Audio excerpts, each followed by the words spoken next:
É tudo num ambiente de incerteza genuína. Sendo assim, valor e utilidade são como duas faces de uma moeda, uma vez que o valor subjetivo que o agente atribui aos fins, ele é projetado pelo conceito de utilidade aos meios que ele acredita serem adequados para tal, né, para a sua finalidade. Como os meios sempre são escassos diante dos fins, ou face aos fins, o que vai acontecer? Os agentes vão tender a buscar, em primeiro lugar, aqueles fins aos quais eles atribuem maior valor. Isso pode variar com o tempo dinâmico, mas naquele momento, qual o fim a que você atribui maior valor? É terminar esse curso aqui para me transformar no economista austríaco, senão vocês não estariam perdendo tempo aqui. E apenas depois, os demais, quer dizer, os outros fins que são relativamente menos importantes neste momento do tempo. Provavelmente, quando terminar o curso, muitos de nós vão estar preocupados em comprar os presentes de Natal. Vê como a passagem do tempo muda a perspectiva do agente, né? Em outras palavras, o agente valoriza cada meio existente que possa ser usado para alcançar as suas diversas ações, de acordo com a utilidade marginal de cada um. E, evidentemente, vai escolher, em primeiro lugar, aqueles a que ele atribui subjetivamente uma utilidade marginal maior. Além disso, como a ação sempre acontece no tempo dinâmico, e o tempo também é escasso, em igualdade de circunstâncias, o agente sempre atribuirá valores maiores, isso é importante, para os fins mais imediatos. Ou seja, prevalece a preferência intertemporal, como os austríacos chamam nas suas escolhas. É melhor, dizendo de outra forma, você ter aquele bem ou aquele serviço agora do que postergar para ter no futuro. E o elemento que vai poder mudar essa preferência intertemporal, como a gente vai ver na teoria dos ciclos, o principal é a taxa de juros. Se você resolve, é sempre melhor ter agora do que você esperar para ter no futuro, qualquer coisa. Se a taxa de juros for suficiente para te induzir a poupar, você sabe que poupando agora, você no futuro vai ter um rendimento que vai te proporcionar ter mais no futuro do que você teria agora, caso fizesse a sua escolha de comprar nesse momento. Então, essa expressão preferência intertemporal é muito importante, inclusive para a teoria austríaca dos ciclos econômicos. E a função empresarial, definida mais precisamente em termos austríacos, não é nada mais do que aquele atributo individual,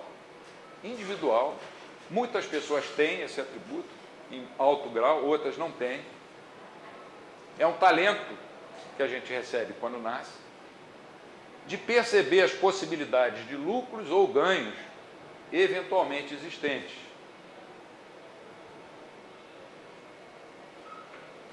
Ora, pois, como dizia o professor André, como isso se constitui uma categoria de ação, a ação pode ser encarada como um fenômeno empresarial, está claro? Que põe em destaque as capacidades de percepção, de criação e de coordenação de cada agente.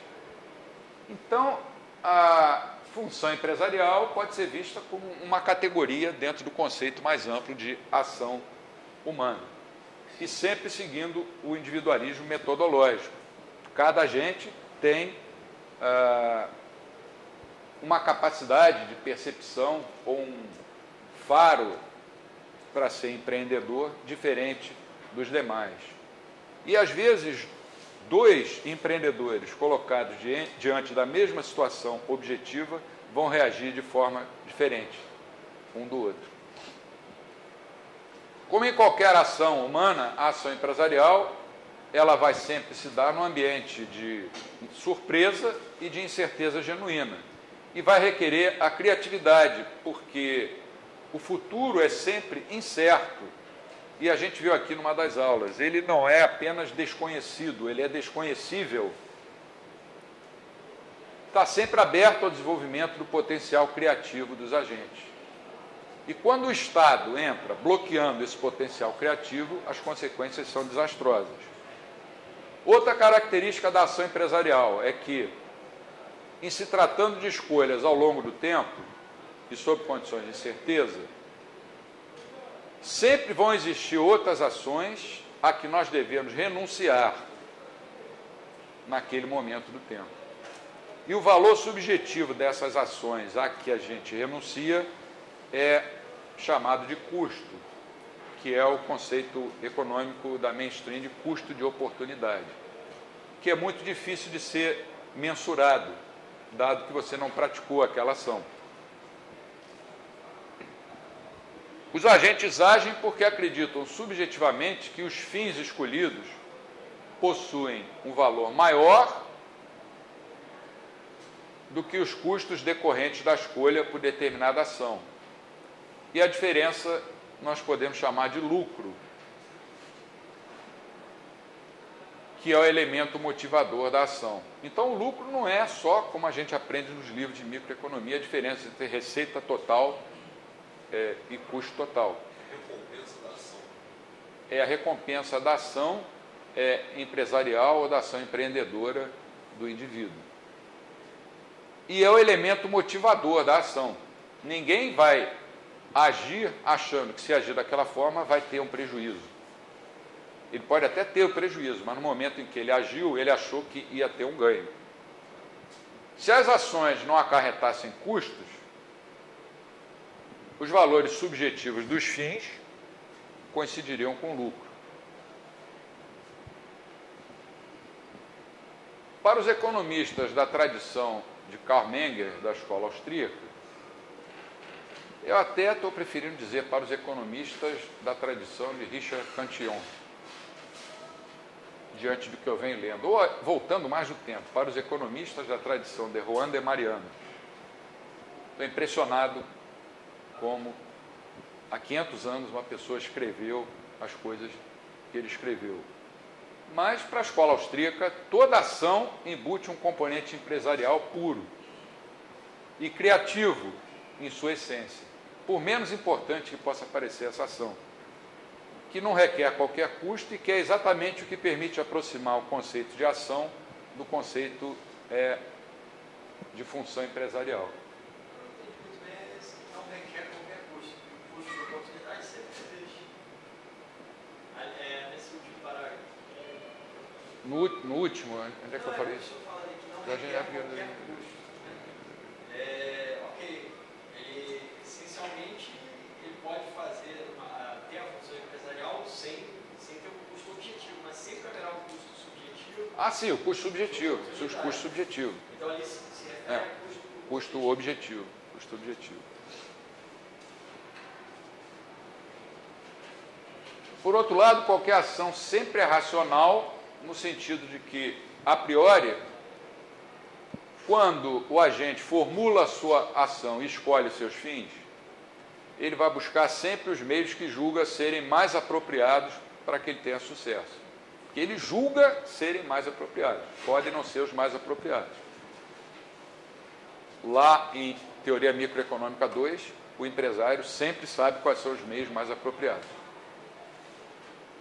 É um mundo do faz de conta, que é o mundo que vem prevalecendo nas análises dos economistas sobre os fenômenos reais do mundo. O agente sempre busca os meios que julgam ser mais apropriados para que tenha sucesso. Isso não significa que, a posteriori, não existam os chamados erros empresariais que vão se refletir em quê? Em prejuízos ou perdas decorrentes de erros de avaliação entre meios e fins. Claramente, toda ação e, portanto, toda a atuação empresarial tem a capacidade de gerar novas informações de cunho implícito e de natureza ao mesmo tempo prática e subjetiva, que muitas vezes não podem ser expressas. é aquela ideia do mercado como um transmissor de informações, como um procedimento de descobertas, que você pode encontrar tanto em Mises como em Hayek e em diversos outros autores da escola austríaca. O Kirchner sublinha bastante essa ideia. Sendo assim, o conjunto de ações ou atos empresariais induz cada agente a ajustar ou coordenar suas próprias atuações, levando em consideração as necessidades, desejos e circunstâncias dos demais agentes, que são transmitidas pelo, nós vimos ontem, pelo processo de mercado, por meio das suas atuações. Essa dinâmica toda, no final das contas, é que acaba tornando possível e interessante, e de uma maneira inconsciente, espontânea, genuína, a própria vida na sociedade. Isso nos remete ao conceito de quê? De ordens espontâneas. Né? Ordens espontâneas. Nenhum planejador, jamais, em tempo algum, poderá saber o que é melhor ou o que é pior para milhões e milhões de agentes, bilhões de agentes numa economia globalizada no mundo inteiro.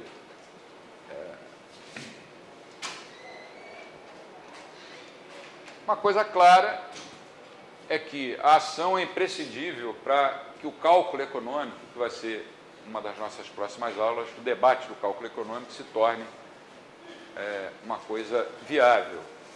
Como se define cálculo econômico? São aquelas estimativas de avaliação dos resultados dos diversos cursos de ação. Porque só a ação é capaz de proporcionar as informações necessárias para o cálculo econômico.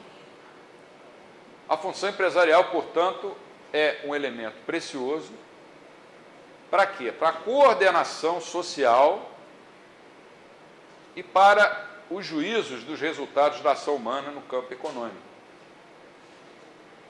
O debate do cálculo econômico começou nos anos 20, com um artigo do Mises, em que ele dizia que era impossível nas sociedades socialistas existir cálculo econômico. Os economistas socialistas rebateram, o Mises fez uma tréplica, depois o Hayek entrou na controvérsia. Nós vamos ter uma aula sobre isso. Eu não chego a dizer infelizmente, porque no ano de 2011 eu não gostaria mais de estar discutindo essas coisas. Para mim elas são tão claras. Uma sociedade socialista não pode haver cálculo econômico, ela seguir às cegas. Mas, como tem pessoas que acreditam nisso, é importante a gente ver como evoluiu esse debate. Por isso a gente colocou no programa. Mas eu gostaria que daqui a no quarto ou quinto curso, as coisas em volta já tivessem mudado, que eu digo na sociedade. Eu acho difícil, mas talvez no 100º curso, daqui a 100 anos, a gente não precisa mais falar desse debate, a não ser como uma referência histórica. Né? Mas tem gente que acredita nisso ainda. Há colegas aqui na UERJ que querem, de qualquer maneira, formular um plano nacional para o desenvolvimento do Brasil. Plano que vai sair da cabeça de quem? Dele. Ele não sabe o que está se passando na cabeça de nenhum de nós, mas ele acha que sabe como pode fazer a gente ser feliz à maneira dele. Uma sociedade que abre mão da função empresarial, ela está certamente condenada à ausência de coordenação social e de cálculo econômico. E, portanto, está abrindo todas as portas para a coerção institucional.